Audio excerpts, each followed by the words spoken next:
Welcome everyone to episode 36 of the Phoenix Report. I am Jack Connor, and today with me I have not one but two return guests coming back for their second time on the show. These are two guys that I've known for a long time, mainly through the band they've been most associated with, Breathing Theory. You know, like I've said on many occasions, one of the most prolific local rock bands to come out of Melbourne and the Brevard County, Florida area. You know, these are guys I've known for a long time, really good friends of mine.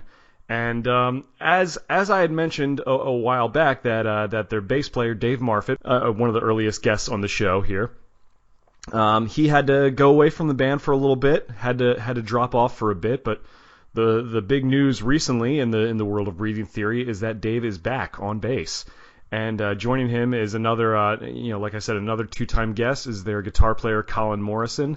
So, please welcome to the Phoenix Report, David Marfitt and Collin Morrison together. They want to talk about a few different things. Gentlemen, welcome. What's up, guys? Not much. So, you guys have been very busy over the last couple of months, and obviously the big news with Dave, being back in the band, which is really exciting. I know there was Dave. When was it when you originally left Breathing Theory? Probably it was a little over a year ago. It was around the holidays when I kind of announced that I'd be stepping away last year. Well, technically the year before that. So it was about a year I was gone. Sure, and you definitely kept busy. I know you helped helped a lot in the early development of Bloodlines, another band that I'm good friends with, and sort of helping. I'm still jamming with those guys. I still jam with them. I still play bass for them. Oh, do you really? I thought, because I remember you had started playing bass for them. Then maybe I thought that you stepped out, but maybe you hadn't, or yeah, I moved out of state for a little while, so they had another guy, Glenn, playing bass, but I came back and Glenn ended up moving away, so I just started jamming with him again. Well, there you go. Yeah. Well, there you go. So, you're back in Bloodlines as well as back in Breathing Theory. So it's a lot of second time around stuff going on here. I like the sound of that. And obviously, Collin, we've had you on the show before with your lovely girlfriend Sarah. And so it's obviously you two have been very busy. We've been wanting to talk. I've certainly been wanting to talk to both of you guys, especially since Dave got back in the band. Can you guys take me through sort of what led to that coming about? Really, it was kind of a plan of mine to kind of reevaluate my financial situation, and make my leave of absence temporary. You know what I mean? I was just a little too broke for the tour life and stuff like that, and had to play catch up, So I spent a year kind of rehashing everything and trying to get everything sorted out, but everyone still likes to jam and make music and talk music, and we still have the same vibe, and it was kind of like not even leaving the band, you know what I mean? Bunch of songs that I haven't played in forever that I'm like, man, I'm not sure if I remember how to play all these, and then you get together and jam and it just flows naturally. So It's kind of like an inseparable connection. Him and Corey actually began talking a little bit again, and we decided to do like a side project sort of thing, and we ended up starting to write and quickly got like half an album's worth of material together after just a couple weeks. And we kind of decided some of that stuff that we worked on really wasn't a side project, that we wanted it to be the new Breathing Theory material. Right. So now we're in here with kind of some stuff that we had been working on with the producer without Dave, as well as the stuff that him and I have been working on. And that's all kind of coming together to be one album for us right now. Yeah, it is kind of crazy.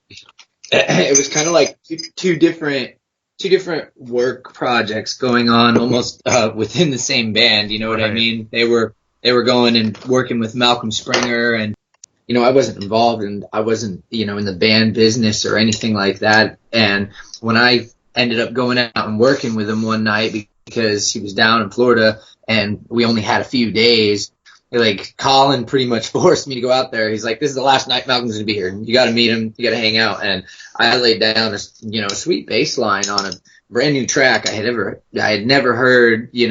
Kegan wasn't even around, but his drums were recorded, and it was like this this weird feeling I kept getting while I was playing to it. Like, I feel like my drummer is right here jamming with me, even though. Well, they had never wrote the song together or performed the song together. Yeah, it was real cool. It was just really natural. It was like, oh, we're all in the same room together right now, even though we aren't all playing together. So the vibe kind of reminded. I was reminded of what we had as a dynamic, you know. So then, as I progressed, pretty much, you know, back into my band position, I guess, you know, everyone decided they wanted me back and whatnot.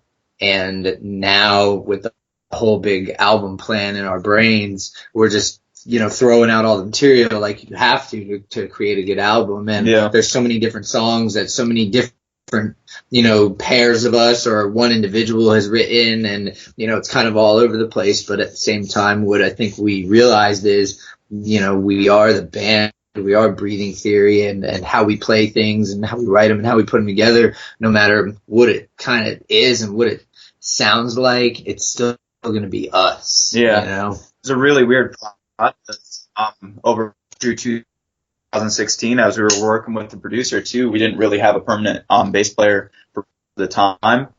Mm-hmm. There was a lot of frustration having the bass lines to put it all together, and it just came kind of naturally when we got back to working with Dave.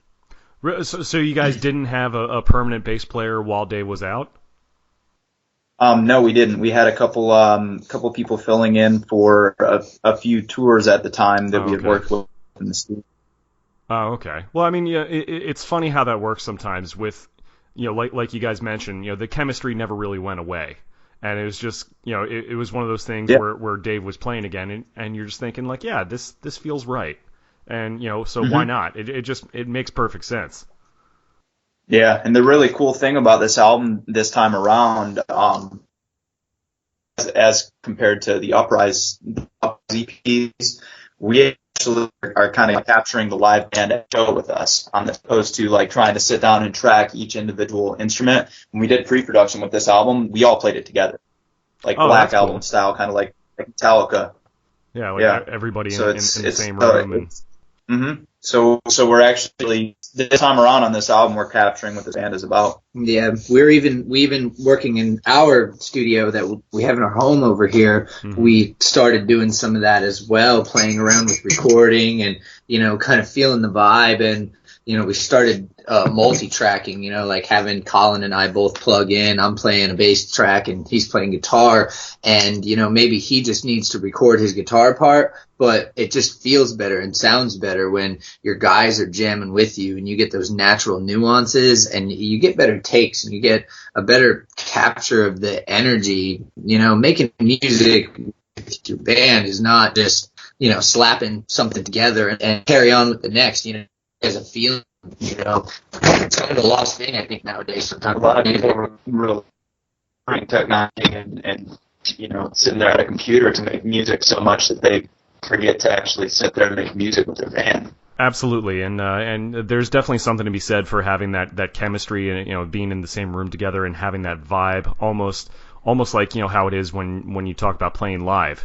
You know, there's something about having that spark, about it, having everyone together, or as many people as possible. Now, was Malcolm Springer the same producer who worked on your last record? No. We actually worked with Joey Danger, who did an awesome job with Uprise. However, the way we did that album, we did the pre-production ourselves. Dave, me, and Corey, and then we actually sent the tracks up to him in New York for him to do the production on it and the mixing and mastering. Right. Yeah, I remember you guys telling me about him now. So, now for those who might not be familiar, what can you guys, or could you tell anyone listening who might not know who Malcolm Springer is? He actually engineered and produced some of our favorite albums. Some of my personally my favorite albums of all time. I've been listening to stuff he's worked on since I was a kid. He worked with Collective Soul, did their self-titled album. Oh, okay. Matchbox 20, he worked with them and actually lived with Rob Thomas before. Yeah, he's actually worked with Collective Soul on a couple of their albums, including the self-titled. He has done Matchbox 20, Fear Factory, Full Devil Jacket, and quite a few other artists that he's worked with certain stuff that he's not credited for too. That's he did the really last cool. Tantric album as well, I believe. Okay, yeah, no, the Full Devil Jacket, by the way, and not a lot of people might know them, but I listened to that band when I was in high school, and I still have that first album. Really underrated band that She did their breakout record for him. they definitely had a lot of radio play, at least down here in Florida. I don't know if they ever really broke nationally, but they definitely had had some potential there for a little bit, and I think one of their guitar players ended up playing with Saliva for a few years. Yeah, but yeah, so this guy Malcolm Springer sounds like he's definitely has a lot of experience, definitely has a really cool resume. Does he where are his studios located? We actually started working with him in Louisville, but that he actually ended up moving from there halfway through working on this album. So we ended up going down to House of Blues Studios in Nashville to do a little bit of it too. That's where he's located right now. Very cool. He actually came down in January to work with us on a little bit more on the album. Came into David from Traverser's studio in Orlando, and we did a little bit of tracking there. Oh, very cool. Very cool. So this album's been worked on all over the place. Yeah. Excellent. Do we have a name for the new album yet, or? Not just yet. No. Okay, still working on that. All right. Well, definitely those of you who are Breathing Theory fans are going to stay tuned to that. But those of you not familiar, check out their stuff, obviously, and they'll keep you posted on the latest release. But yeah, no, it sounds like Dave coming back into the band was obviously a very smooth fit. I almost liken stuff like that to like putting on an old pair of shoes that still fit really well. I don't know if that makes a good old pair of shoes. Oh, nice. I believe it. So that's an age joke, man. I'm the old guy in the band. It's ridiculous. These guys, they don't cut me any slack. No, I can definitely relate to that, having Ryan and Jarrett in the band, but probably not as much to it as Greg and Rod do in my band. So that's a little bit of a spread there. So I definitely see where you're coming from as far as that goes. But I know, Dave, you've already played a few shows here and there with the band. I know your first big one was back in the Brass Mug in Tampa a few months back. Yeah. It was an all right show. It was a decent little crowd out there, but we haven't really got back out there and cut our teeth again and rehashed our set, so to speak. Man, we're still getting primed up and getting rehearsed and getting ready to start playing some shows around here again, and throwing down with all of our scene brothers and sisters, because it's been a while since it's going to start happening again more frequently. Absolutely. It must have felt pretty great to get back on stage with the guys after being away for about a year or so. Oh yeah, I am into Breathing Theory that I ever did with any of the bands I've ever played with around here, and I've always tried things and, styles, different positions, singer, guitarist, bassist, whatever. I love playing music in general, but Breathing Theory is the band that it was definitely the kicker for me, and the group of people that I found that work really well. Like, dynamics in a band is everything. I truly believe it. Over the years, everybody that I've seen play in different groups and different styles of music, the dynamics between the musicians is absolutely everything. And when I wasn't in the band but still talking to my buddies and stuff, I'd be like, it's stupid. Like, why do I have to find more people that I truly mesh with? I already found those people. Right. That's good. I mean, it's definitely that's a good thing to have, as far as having those dynamics and having that relationship, certainly within the band. It's what makes it special, man. Yeah. No, I mean, you can't manufacture stuff like that, and it probably shows. I'm sure it shows in the new record, but I'm sure it definitely carries over to the live performance as well. Now, I mean, of course, beyond all the reunion and everything you're working on now, you two in particular have, and you alluded to this earlier, but you guys have really gone into, maybe setting up your own studio, your own recording venture. Oh yeah. InterForce Productions. Tell us a little bit more about that and how that came together. Well, it was Colin's idea, really, and he was just renting a room from some people living, in his own little bedroom for a while, all throughout last year, kind of studying and trying stuff and learning a lot about the recording process and audio. And yeah, I got really inspired working on the Uprise stuff and hearing what Joey did to the work that we had laid down already. So I started studying with Pro Tools over the past year and just got really obsessive with it. And as I worked with Malcolm, I learned a lot of new tricks and started working with the guys in Bloodlines on the album that they're currently working on with us, and Sure. just took off from there. Yeah, and as you know, Jack, I've always been into, running live sound and stuff like that. Yes, I always took pride in being a decent engineer and stuff like that. And I've always recorded my own music too. I was one of those guys, kind of self-taught and, I guess self-taught with gear and, like obviously not the most tech savvy, but, I've always recorded as long as I've ever played music, started learning to sing, play guitar, make songs and stuff. I've always built in all aspects. I didn't just ever focus on one or the other. So naturally, Collin and I start really working on music together, comparing the old stuff that we've done and learning how to do, an even more awesome job than we've done in the past, and coupling that with the experience with Malcolm Springer and seeing a seasoned professional and how far you can take it and how good you can be at making music and helping other people make their music. We just started messing around all the time, and eventually we reached a point where we said, you know what, we can do this for other people. There's always, I think, a demand to work with artists that are artists themselves, like not having a disconnect with somebody that it's hard to describe. We're musicians. We didn't seek out to be producers and to to create a bunch of other people's stuff or anything like that. But as we found that we were very good at it and we're very comfortable, and Collin and I as a team, we kind of run circles. We both have our strong and weak points that we counterbalance. And we're like, man, I wish when I was much younger, hearing the stuff that I recorded on my own, I wish I had two guys like us now to sit down and show me how it's really done. You know what I'm saying? Yeah, no, I absolutely. You mentioned not necessarily feeling like the most tech savvy guys, although I'm sure obviously you guys know your way around stuff. Is the always best learning?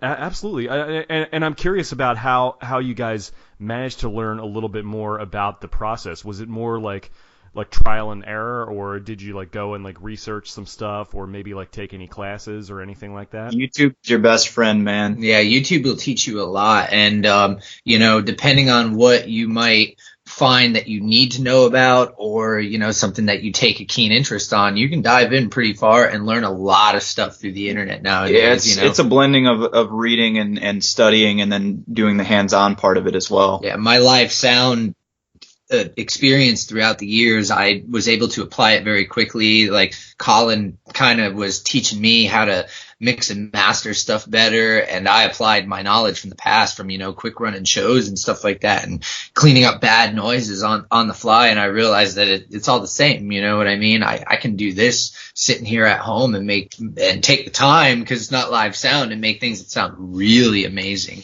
And it's so much fun, man. I really do feel born and destined to just play with music, man, to play with sound waves and that sounds cool. I'm 32, and it's the only thing that has kept my attention my entire life. So This is what I'm supposed to do. That's really cool to hear. I mean, I would always, I know me personally, I would always be a little bit intimidated by all the recording technology. I'm still not really experienced or very good at it at all, but I am fascinated by the process.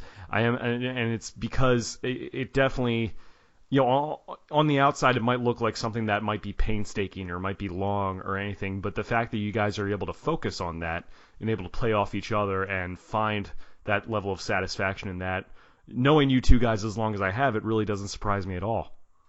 Yeah, man. When I got Pro Tools in my gear a year ago, and I pulled it up, I knew a little tiny bit from doing the Uprise sessions with Dave and I, but overall, it was like looking at some crazy Enigma sort of puzzle thing. There's so much to it that it's kind of overwhelming at times, but yeah.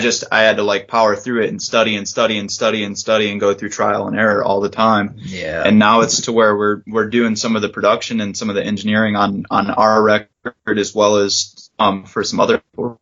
Going back to what you said, I know, and certainly being able to play off guys like Joey Danger and like Malcolm Springer, certainly, you'd be able to like kind of bounce ideas off of those guys who have a lot of experience and learn from them in the process. Joey in itself is inspiring, man. If anybody ever talks to Joey or knows his story, that guy moved to New York with nothing on a whim to take a risk, and he's become highly successful. You know what I mean? And I'm pretty sure he actually quit Full Sail because he had people tell him, they were like, dude, you're wasting your money. You can learn all this stuff on your own. And lo and behold, look at him being successful in the industry up there right now, hanging out with fashion gurus and all these, like pop people and like really like kind of living the life, like hanging out at the like red carpet screenings of movies and stuff like that. Pretty sure he actually just got presented a record deal too.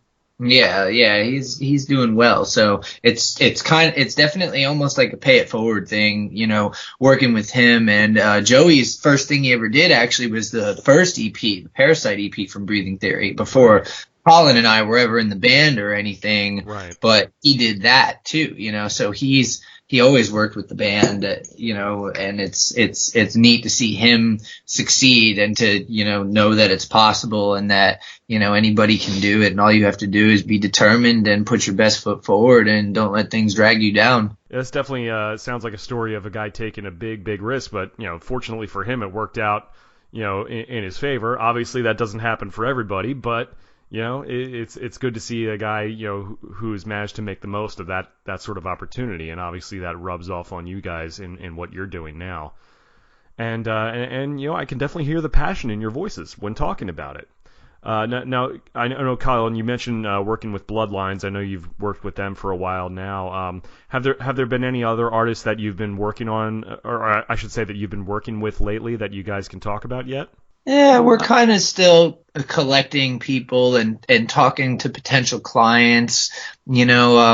Nothing has started moving super fast forward. We kind of wanted to put a website out there, to gain some attention and some, get some traction going. We had to decide on a name, but we have been talking to people. There are a few people out there that want to do a few various things. And, I don't want to say much since we haven't even gotten started. I hate to, start huffing and puffing about things, We do have a band build project that we're helping to build and create an album for a certain band that is starting from the ground up right now. Yeah. And we also have solo artists we're going to be working with. I'm not going to mention names just yet because we're like just in the beginning stages with it, but sure. We're also trying to implement a cool little cover song program. Like everybody likes to get creative and like cover their favorite songs and stuff like that. And I think it would be an awesome way, for us to flex in our ability to mix and master and even create music. If somebody comes at us with a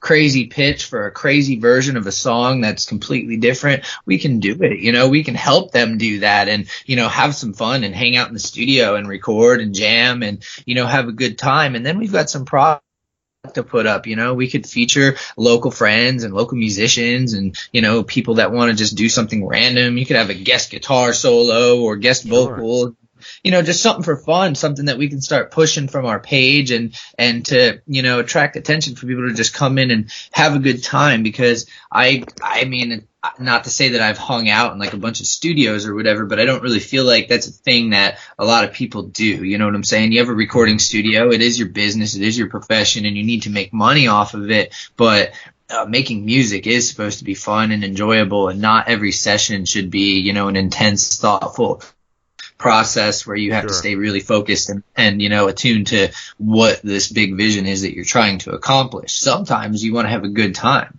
So we've been talking to a few people about that, and we do have a couple people that have some cool ideas for covers, and even ourselves, we'll put some stuff together ourselves as well to put it out there.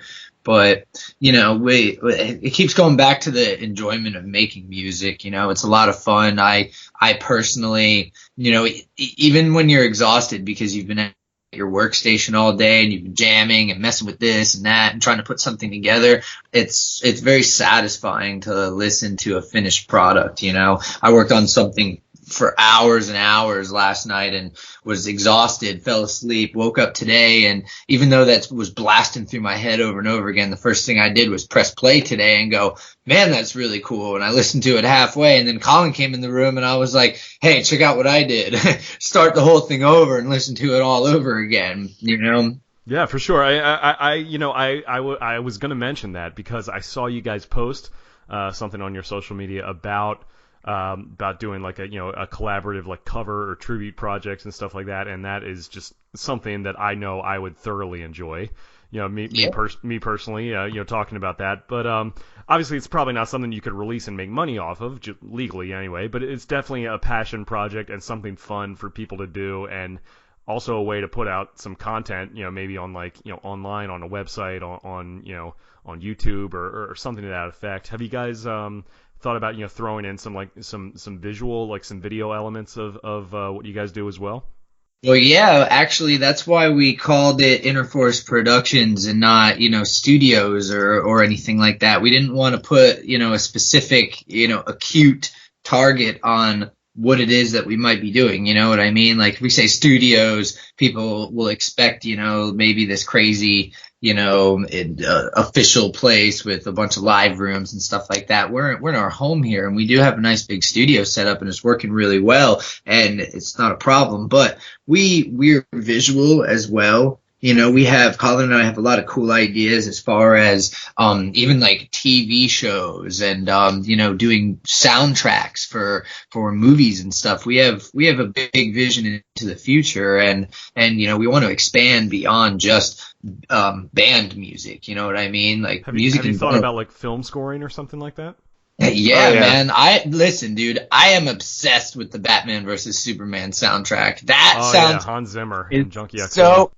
Oh, dude, that soundtrack is so great because they wrote a song for every major character in the movie, and the music guides the whole movie the whole way through. Oh, man, dude. Yeah, and talking about film score, too, the new album that we're working on, when we began doing it, we kind of got this idea to do a concept album and kind of approached it like a movie score in a way. Like we started programming interludes and doing things that we would think would kind of like fit with a movie sort of thing. Yeah, crazy instrumentation for sure. We've been teaching ourselves to think beyond being just a band that plays, guitar, bass, drums, and singing. We want to produce big, amazing, epic sounding stuff, and we both have that soundtrack inspiration. We've even been reaching out through the internet waves for live string players and stuff like that, because if we can get the time arranged and get it all organized, we would love to start recording some live strings, orchestral stuff, and some real professionals that can bring something to the table that we don't even understand because we don't play stuff like that. It would be really fun and really awesome to do. And once again, back to that live feel element, the dynamic. If I could, I would cram 15 cellos in this recording room over here right now and record them all at the same time because it would sound epic. I like the Beatles. You know what I'm saying? That it definitely sounds ambitious. I mean, I know that some of your earlier, some of your EPs like Uprise, you had 2 parts, and that sort of had a common theme through it.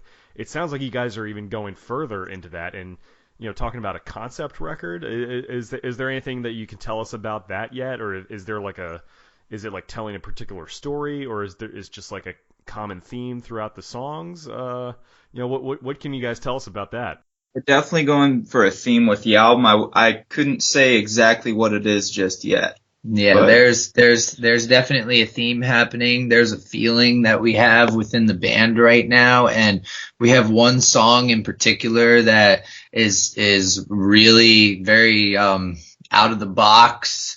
People when they hear it I don't even know what kind of reaction. I know a few people have heard it and they've all been like, holy crap, but it's got this lyrical content that's amazing, man. Like honestly, it's the best thing Corey's ever done in Breathing Theory. Hands down, best vocal track. It's funny to say, but for whatever reason, it reminds me of Nirvana. It reminds me of like that Kurt Cobain wailing passion that he had, you know, where like it's all he ever cared about was his music. You know, he didn't care about how he dressed, what he looked like, the fame. Kurt Cobain didn't care about any of that. He just played music with his buddies because he loved it, and he changed music for a while. Like, you know, Absolutely.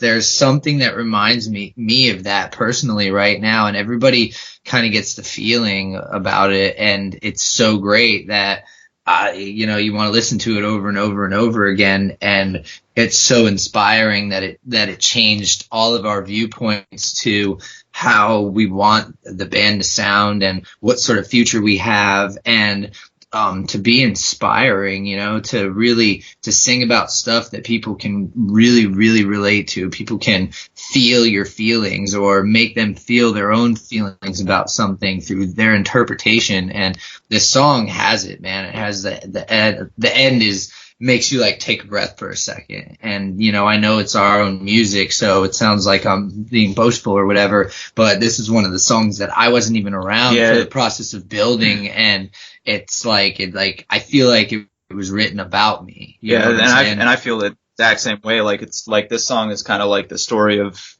my life too, is what I feel like. And that's kind of what we're going for with the concept, is something that we all relate to, what we've been through as a band together and what we've been through as musicians. Yeah, you know? I really think that it's going to blow people away, man. And we're not being hasty with the record at all, because we want to take our time. And Uprise, we put the pressure on. We were a little, you know, in our less intelligent era, you know, less informed as to how to treat things. And we spoke out too soon about releasing stuff, and it made people antsy, and we felt obligated to deliver, and we didn't want to look like we weren't getting anything done, which is part of the reason why we split it up. You know, we had a full album order in our heads, and we knew how we wanted to do it, but it was taking us too much time, because working with someone that was far away, you know, everybody gets real picky about things, and it's difficult.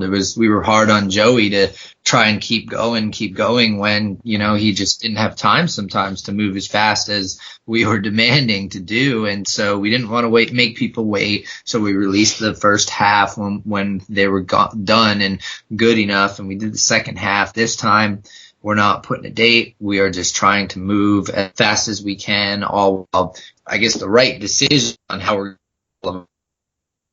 everything. So we don't want to rush it out by any means. Yeah, so if anybody wants to anticipate anything, know that you're going to hear something new from the live shows by the time we hit the summertime for sure. But I'm not putting any dates on anything. We're not doing any of that. I was going to ask if you guys were worried about tipping your hand by being on this show, and you know. No, we won't say anything if we don't want to say it. Fair enough. You can't trick me, Jack. I will try. No, this is great though. I mean, so much interesting stuff. You know, the concept, it almost sounds like something much more personal. Like, I almost think of like Green Day's American Idiot, where you had stuff like Jesus of Suburbia. Colin and I have really kind of tore that album to pieces over and over again, man. That is like one of the greatest concept albums ever made. Yeah, that thing brought feelings out of me when it came out, and I wasn't even listening to Green Day anymore. I felt I had grown out of style of music at that time, and that album, there were things about it that made me feel like he was singing about my life. That album definitely, like, I got obsessed with it when it came out, and really that's what I'm wanting to see us do something along those lines. Sure. Yeah, I mean, and it's funny you mentioned Nirvana. I mean, obviously Nirvana never ended up really releasing any kind of concept album or anything. But, you know, it almost sounds like if they were going to do something like that, it probably would have sounded like American Idiot, or maybe the thing you guys have planned now might blend those two worlds a little bit closer. Yeah. Yeah, and part of my inspiration behind it too is I was always a big Sevenfold fan too, and even though it's not necessarily per se concept albums, there's definitely a theme throughout, like City of Evil and the self-titled Sevenfold album. And or how about their latest one, The Stage? That's very, very much in that vein. There's a thing about albums that even if it's not technically considered a concept album, that there's a vibe that is embraced by certain records, and you feel it when you listen to it. You know, some music fans like like us, like that have passion, there's always something that you will always remember, even if you don't listen to it anymore. There's like a record that you just remember always having to hear from track one all the way through to the end. Like you couldn't interrupt it, you couldn't skip anything, and like you had different feelings and different emotions as you went through it. You know, there were a lot of different things that I can think about that I did, like, you know, even stuff that isn't epically huge, like 40 Below Summer, Invitation to the Dance. Man, that record, like I've got their son tattooed on the back of my neck because of that album, because at that when that came out, it was just, there was something about it, the vibe, I felt it from Max's singing and the way he sounded. And I will say, when we shared the stage with those guys, it was definitely one of my favorite shows ever. Oh, yeah. Did a Hollow with 40 Below Summer. It was awesome, man. Oh, yeah. Are those guys still out doing their thing, or? Oh, yeah. Yeah, nice. they resurgence, kind of like Flaw. They were at Ink and the Clink with us last year as well. Yeah. Did we play on the same day? I can't remember, but yeah, they were there as well. Yeah, those guys. Where's Ink and the Clink? It's in Mansfield, Ohio. Oh, okay. Ohio State Reformatory, man. It's a prison. The prison where Shawshank Redemption was filmed. Oh, wow. Get out of here. That's awesome. Yeah, it's a fun place to play, man. I'll bet. That's wild. It is interesting how you brought that up, Dave, how, you know, albums, whether they intend to or not, definitely do have a theme, and there are a lot of albums that have been out over the years, because I think the reason why that happens, it's probably because those particular collections of songs are sort of snapshots of where that band or where that artist was at that particular time. Yeah, it's a story. Yeah, you feel it, man. Like you put that in, and that music comes out of your speakers, and they might have recorded that 3,000 miles away from you, but that energy is like punching you in your face when it's coming out. You know, there's a big difference between somebody that's just like fabricating a song just for the fun of it, you know, slapping something together and going, hey, that's a cool song. It might be fun. It might sound good. Might be recorded really well, but, you know, that was somebody that was just jamming one day, you know, slap something together, good time, done. But when people are focused and in album mode and in recording mode and composition mode, and they're thinking about their lives and their feelings and like their future, like that's what I always think about when I'm thinking about songs for my bands and everything. Like, this is the future. This is something that could, you know, leave a stamp on people forever, you know, longer than I might even be alive. So all of that passion, you're putting it into those audio waves, man. It's all going in there, and if you do it right, it's like the Force, man. Like, it surrounds, it binds us, it penetrates us. That's, you know, like, I think that's part of where we got our studio name from. You know what I mean? That's something that any musician that has ever been into anything, any type of genre or whatever, every single one of you like, you can all agree with that statement. You know, anybody can sit in a room together and feel the power of a song. Absolutely, and not only that, not only are most albums a snapshot of where the artist was, they, you know, for the fans, it's even more so because that becomes the soundtrack of your life. I remember there was a sort of a thing going around on Facebook recently about, like, name the top 10 albums that defined your teen years or whatever it may be. It's funny, like, that stuff like that tends to have a big impact on people, especially as they're coming of age. It's a snapshot of where you were in your life, and it becomes the soundtrack to your life. And that's the good thing that. And you guys being fans, obviously becoming a band yourself, that sort of passion reflects in your own music. For sure. It made us who we are. You know, all of us, you too. You know what I'm saying? Like, all of that, you know, thinking as I get older, I always reflect. I'm a very reflective person, and I think about where I came from. You know what I mean? And I sometimes now, in the last few years of my life, when I think about music and what I like and how I approach stuff, I see more and more where it came from. And I find weird influences, like things that I never would have thought of before that have been influencing me my whole life, you know, like all the way up from being a little tiny baby. I was born in 1984, so mom and dad put me into crazy 80s music videos, watching that stuff, and I loved it, you know. And then I was at the first young, impressionable fashionable age where I was able to understand more, and I saw things like Michael Jackson doing History, and the grunge era coming up, and the gangster rap scene, all of that crazy stuff, and then new metal comes out, and new metal was like this big in controversy, sort of thing, and a lot of people hated it and a lot of people loved it, and it just goes on, and I find that there's something from all of that I've always loved and appreciated, and still to this day, a song I may have not heard since I was 15 years old, I might still know every single lyric when it comes on, and I'm like, holy crap, I can't believe I remember this. That stayed with me forever, and that's a part of me. It's like getting a tattoo, but better. You know what I mean? Yeah, and that was one of the big things with us working with Malcolm. Like, one of my favorite records was the Collective Soul record, the self-titled, and like the song World I Know, and hearing that as a kid, like, that made a big impression on me. That song is huge. Like, I read a thing about it where, like, it was, the lyrics are real, and the guy was like really thinking about jumping off a building and ending his life, and he saw all the people, and it like gave him this new perspective of the world and changed his life. You know what I mean? Like, that's like one of those things that's profound to think about, and that song is played every freaking day on JRR, still. You know what I'm saying? I guarantee it's every day still, all that time later. We get to work with this guy, man. Like, he was in the room when that happened, like, it's crazy to think about, it's like a piece of history, that guy's got that mark for, and like, we want to create that same sort of mark one day, and, we're hanging out with the right people, I think, to be able to do that. And to, in turn, take some of that energy and put it into other people's stuff that we're going to work on in this studio as well.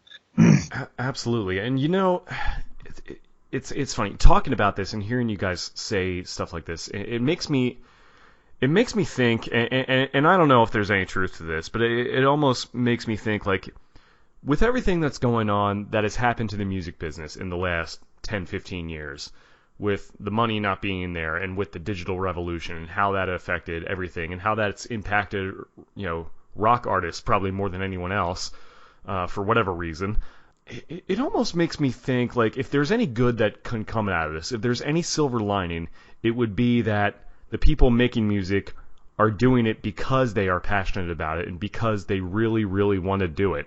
Because the money is not there, but it almost kind of separates the people who really want to do it versus the people who don't. I mean, do you guys ever feel that way at all? Yeah, there's definitely a difference. There's a line between the types of people that, I guess there's a few different types. There's like the cover band guys that maybe they never wanted to be huge famous musicians, but they love playing so much that they made a decent, local career out of themselves. Maybe they don't have to have any kind of other job, that they just jam with their band all the time. And for them, that's all they wanted. So they're happy, they're satisfied. That's what they enjoy. But then there are the people out there that, I think they want to do music because it's cool, or they want to fit in or whatever, and that they don't actually have passion for what they're doing or appreciation for what it took for these other people to get to that point, and they just kind of, for whatever attention-seeking purposes, they want to do it too. And there is no passion in that, for sure. There is no, there's not really any future for somebody like that, because they're never going to analyze themselves to the point of becoming a bigger and better and greater person in all aspects to make the greatest music of their life. But then there's, the others that are out there that truly will, just go broke over it, and they just can't stop thinking about songs, and they can't stop creating riffs when they are working all day long, and they can't stop talking about this cool idea that just popped into their brain. And you definitely should never give up. I haven't, at my age, I've lost a lot of money over music, but quite a few years ago, I had a moment where I had the chance to get into a scene more and to learn stuff, and here's your stepping stone. Are you going to go through that doorway, or are you going to just hang out and look through timidly? So you just do it and never stop if you really believe in it, and if you believe in yourself. So there it is. I guess that's my three types of people that I just have pulled out of my brain just now, but I think it's accurate. That makes a lot of sense. Yeah, but the difference between love and passion and, just not having it. The ease of access, because you can cheaply record music nowadays. Some of those people out there that don't really have that love are, splattering their stuff all over the place, and it's just, rehashed or no feelings, and, like it can hurt people that do have true passion and do truly create amazing music and, stuff that makes people feel the way that they want them to feel when they hear it. But I think in this digital age, you'll always find your tribe with what you put out. Yeah. Whatever music, whatever emotion you put into it, I think that the people that need to hear it will find it and resonate with it. Yeah, that is true, because without energy applied to your songs, people will only listen so long. So there's always a light in that no matter what, somebody out there that can relate, I think will always hear everything. I've seen it on various levels. Yeah, no, I mean there are absolutely two sides to that, and for sure, because there's so much music out there, but at the same time, it's like, how do you make yourself stand out? It's so difficult now. You just have to embrace who you are as a musician and just be you and not try to emulate too much of it. Being natural. Some people don't know how to do that, I don't think. Yeah, being natural may be the summarization of what I've been trying to say. I talk too much.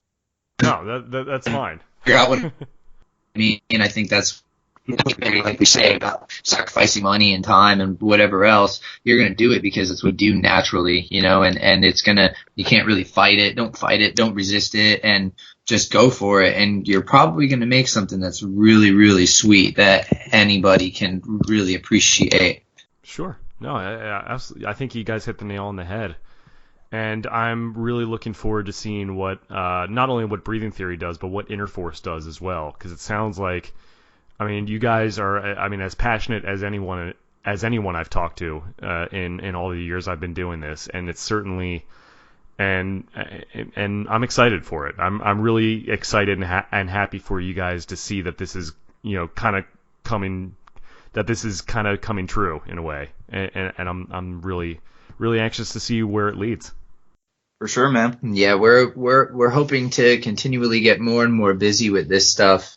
Sometimes we're sitting here feeling like we might have bitten off a little more than we can chew, but it's good to know that the things that we want to do with ourselves and our plans for our future, it's all coming to light.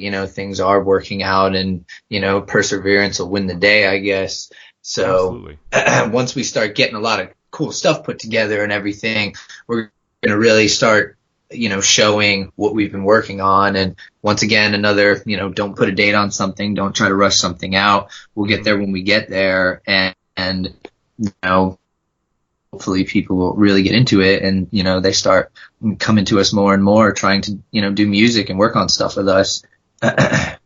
Yeah, it sounds good. And it sounds like you guys are, genuine and passionate about what it is you're doing, and really enjoy the process of helping people. That's really the big thing I'm taking away from all of this. Now, for anyone looking to go and who might be interested in finding out more about InterForce, or might be using your services, where would they be able to find you? Facebook, we are on Twitter, Instagram, and our website will be up shortly. That's going to be www.interforceproductions.com. We have the email. Oh yeah, and inquiry at InterForceProductions.com is our email as well, if you're interested in working with us. Gotcha. So everything's, InterForceProductions.com, Facebook.com/InterForce Productions, I'm assuming, and we're certainly going to be promoting, definitely promoting the hell out of this project, because it definitely sounds like a labor of love for you guys, and I'm sure you have a lot on your plate as far as that goes. I'm sure as long as you handle it one at a time and keep perspective, then you guys will definitely get to where you want to be, as far as this is still very much in the embryonic stages of it, but it's exciting to hear about it now. Yeah, thank you. It's always great, man. You're a very personable guy. You're good at this stuff, Sometimes it's uncomfortable trying to sit and prioritize and talk about what's important, and you're good at keeping that flow going. Thanks. I try to. It's definitely tough, and I know we're dealing with some connection issues, and I think I definitely have enough where I can edit it together and make it sound good. I know we're dealing with some technical issues, and hopefully, Yeah. I mean, I'm sure we'll be doing this in the future when you guys finally drop that album of yours and maybe do something in person. I'd be interested in talking get a better to Corey, computer especially. so we can Skype. Yeah, well, I mean, hey, every little bit helps, and I mean, as far as my band goes, I know we've definitely been busy finishing our latest EP, but we are writing a lot of new stuff, and I don't know. I mean, I don't know when we'll be ready to record again, but seeing as how you guys have a little setup going, maybe that might be a conversation worth having in the future. Yeah, sure, man. definitely, man. Like we want to do things for our friends too. You know what I mean? Like we're trying to take a business approach for sure and to be a professional about it. But in reality, nothing's more comfortable than people that you are already close with coming into the studio. Yeah. Them, their vibe, and it's a lot easier to get right to it. You know what I'm saying? And community is everything when it comes to, I think the entertainment industry. You know how that stuff works, man. What is the phrase? It's who you know. So what happens? Absolutely. All of your people, we rise up together, and we Absolutely, and we're stronger together. Yep. I mean, that's a given. And obviously, you have that connection with bloodlines as well. So that's just the start of it for sure. Yeah, there's actually a lot going on with that, man. They went from trying to struggle working with Colin in his little room to, they had to transfer a vocalist and everything. So yeah, Steven is playing with those guys now, and he's still doing Dare Defy as well. Yeah, we kind of, reprioritized and changed focus and decided that with a totally different singer with a very different style that they can step back and take some time and rework a lot of the material. And, they actually opened up to a bigger, more production savvy mind with Colin and I, and it's difficult with me being a friend and also playing with them, and to have them disconnect and to look at me as a producer and to help them make their songs a little better. Yeah, we definitely aren't the type of people to just sit there and hit record and let the band do whatever they want. We definitely put our own flavor on everything, and for some people that may be hard for them to work with us, but we definitely learned from working with Malcolm. He'll take something and help you make it awesome. Yeah. Chop it to pieces and create something even more amazing is a process. It's something that is, I say it to people like this. When you play music, you like what you're playing, so you're going to play it. So a lot of people get this habit of overplaying stuff.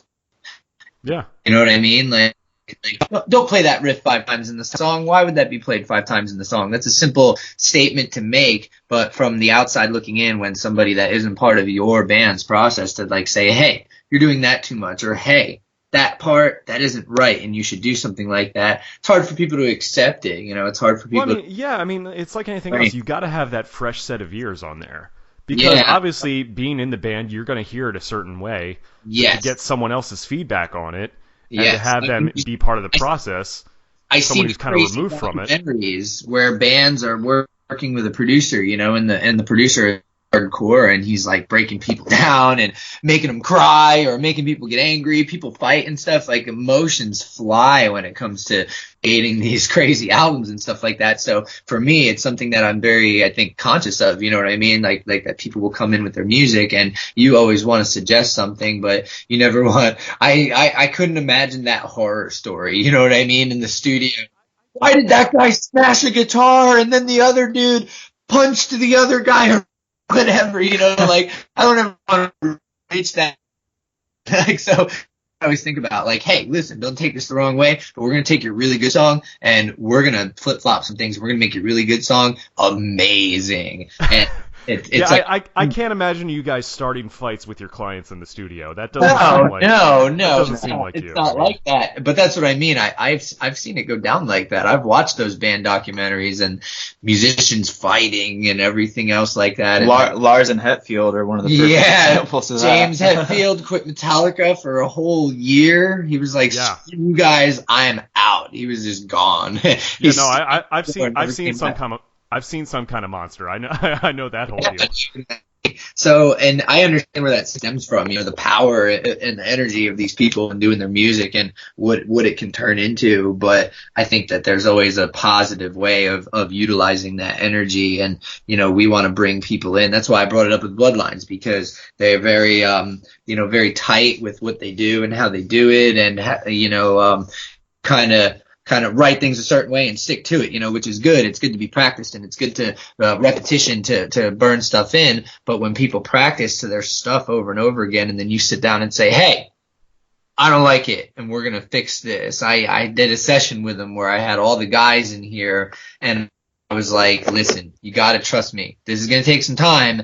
And and I don't think I can describe it with my mouth, so I'm just going to have to chop your song to pieces right now. And it's going to sound weird for a minute, but when it's done, I think it'll be okay. And it was hours and hours, and there was arguing, people were starting to get dude, I'm telling you, it's, and you gotta earn people's trust. You have to earn their trust and know that you're thinking for the best, for the greater good of everything. And by the time we were done, they were like, man, that's so much better. Thank you. That's great. And I felt proud. I think that's the point of me telling this, that I felt like I achieved something, that I tried my first hand at truly producing somebody and helping them reevaluate their song a little bit, and it went over so well. And it was a thing that got me fired up. Hey, we can do this. We can be more than the press record guys, and we don't want to just be the press record guys. We want to help people make the absolute best and whatever it is that they want to take a band and make them the best versions of themselves. Yeah. We want to make music great again. Donald Trump over.